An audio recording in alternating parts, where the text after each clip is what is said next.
watu wenye blood group O, watu wenye kundi la damu O.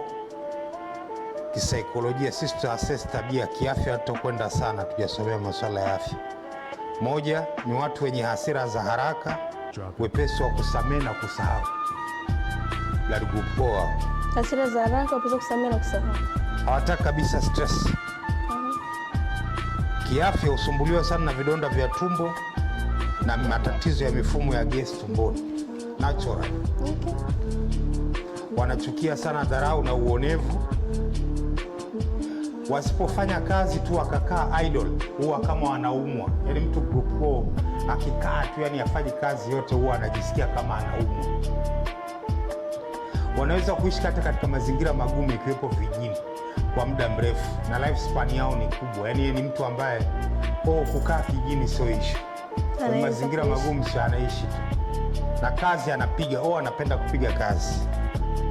Ni watu mara nyingi wenye roho nzuri. Kwenye ladha zingine ni watamu, sijajua utamu unatokea wapi. Kwenye nini? Ni watamu hasa wakiwa weusi. Hawapendi vitu vyenye kona kona. Huwa sio wepesi wa kuvunja ndoa na mahusiano, lakini akichoka, akiondoka harudi.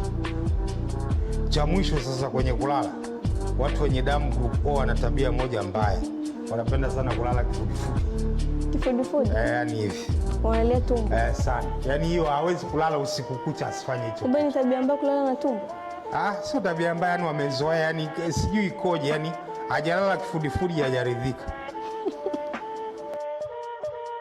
Drop it.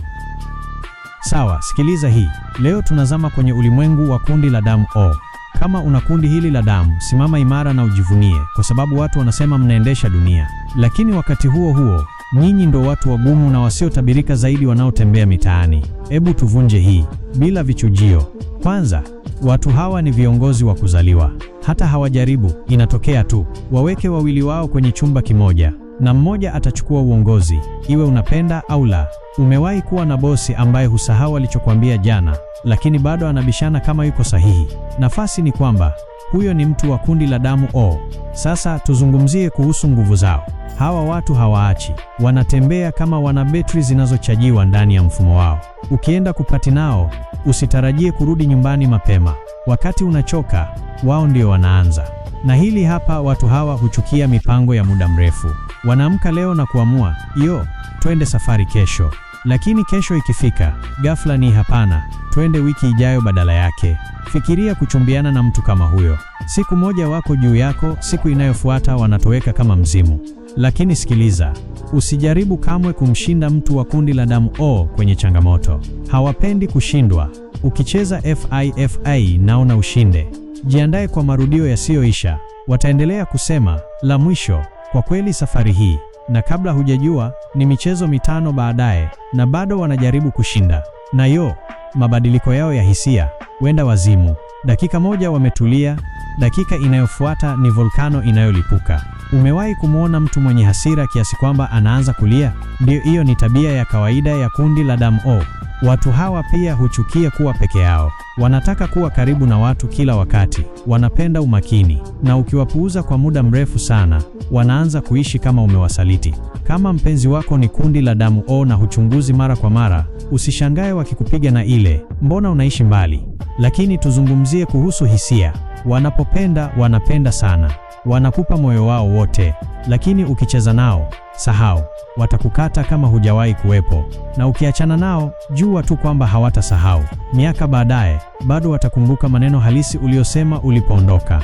Kwa hivyo kama wewe ni kundi la damu O, jua tu una moto ndani ya roho yako. Wewe ni kiongozi, umejaa nguvu, mwenye akili kali, lakini unahitaji kufanya kazi kwenye hasira hiyo na hisia hizo zisizotabirika. Na kama una mtu wa kundi la damu O katika maisha yako, elewa tu kwamba wanapenda umakini, wanachukia kushindwa, na wanahitaji harakati katika maisha yao.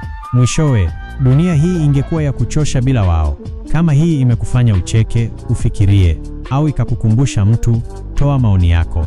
Na kama hujajiona kwenye hadithi hii, labda umebadilisha kundi la damu bila kujua. Mwenendo wa msingi. Tunaondoka hadi wakati mwingine. Usisahau kujiandikisha. Mwisho wa hadithi.